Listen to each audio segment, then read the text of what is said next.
ये दुनिया कई सारे रहस्यों से भरा पड़ा है। यहाँ की कहानी आपको नहीं चौंका पाएगा। आपका ऐसा सोचना गलत है।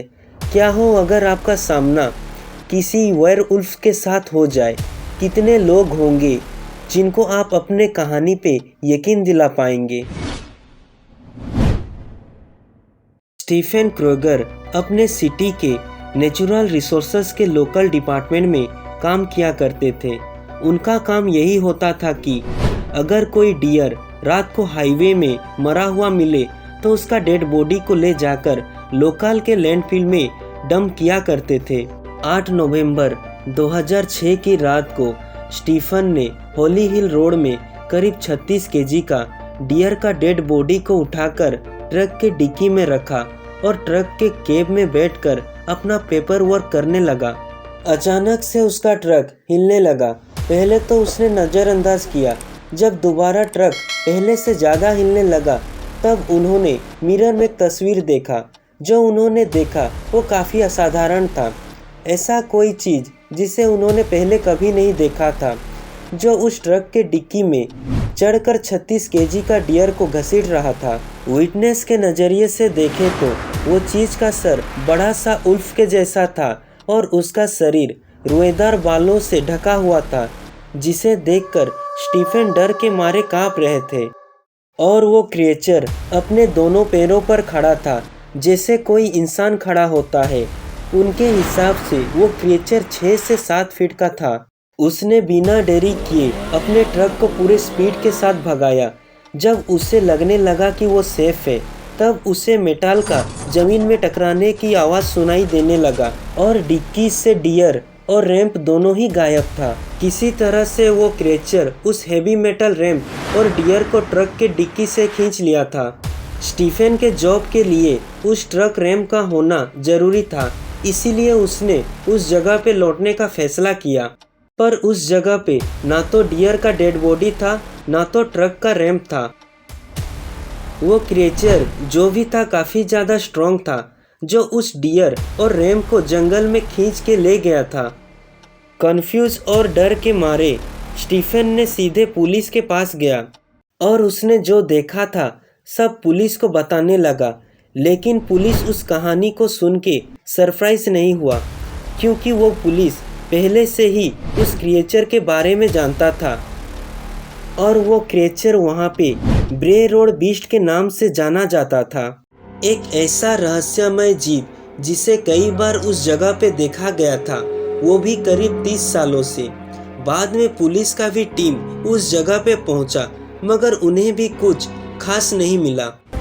स्टीफन ने जो देखा था, क्या वो सचमुच कोई इंसानी भेड़िया था? जेम्स लाउडर वेयरवुल्फ के एक्सपर्ट हैं। उनका मानना है कि दुनिया में मॉन्स्टर से ज़्यादा मिथ हैं। माइथोलॉजी को ध्यान दें तो हमेशा से ये कहानी चला आ रहा है जहां इंसान जानवर में बदल जाता है।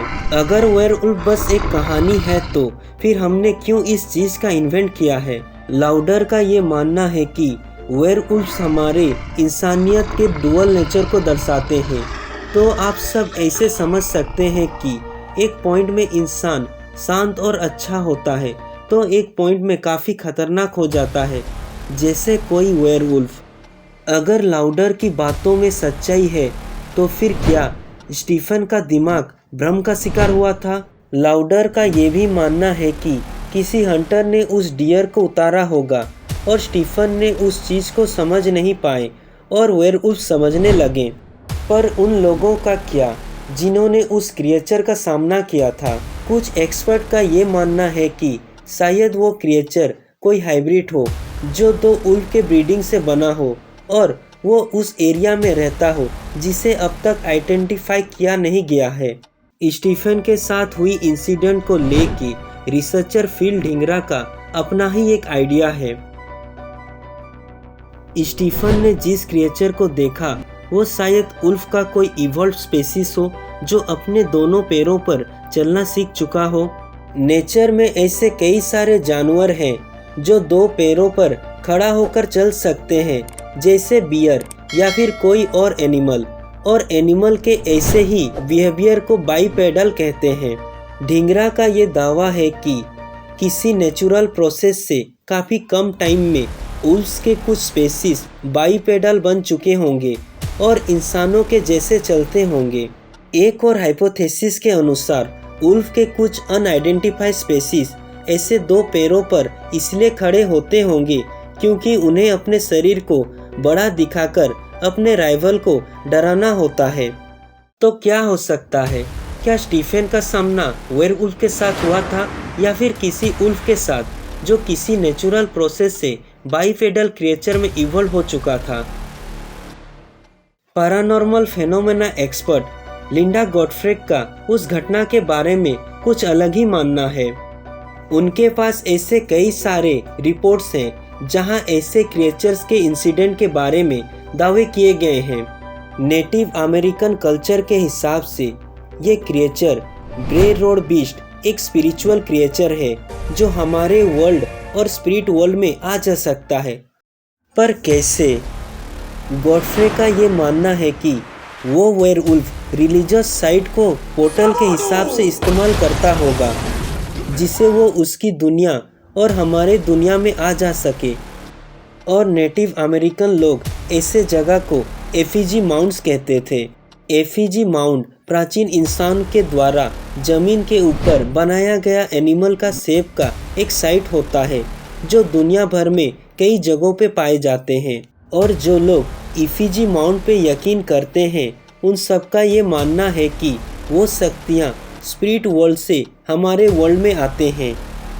ज़्यादातर वेयरवुल्फ की साइटिंग एफिजी माउंट्स के साइट पर देखे गए हैं और ऐसा कह सकते हैं कि किसी तरह से वो क्रिएचर रिलीजियस साइट को अपना गेटवे बनाकर अलग ही डायमेंशन से हमारे यहाँ आते हैं। आप सभी को क्या लगता है, क्या स्टीफेन का सामना सचमुच किसी वेयरवुल्फ के साथ हुआ था? आज के लिए बस इतना ही। आप मुझे कमेंट करके बता सकते हैं क्या मुझे इस वीडियो का सेकंड पार्ट लाना चाहिए जहाँ पे वेयरवुल्फ का ओरिजिन के बारे में बताया गया हो। अगर आप हमारे चैनल पे नए हैं तो प्लीज़ चैनल को सब्सक्राइब कर दें। तो फिर मिलते हैं नेक्स्ट वीडियो में।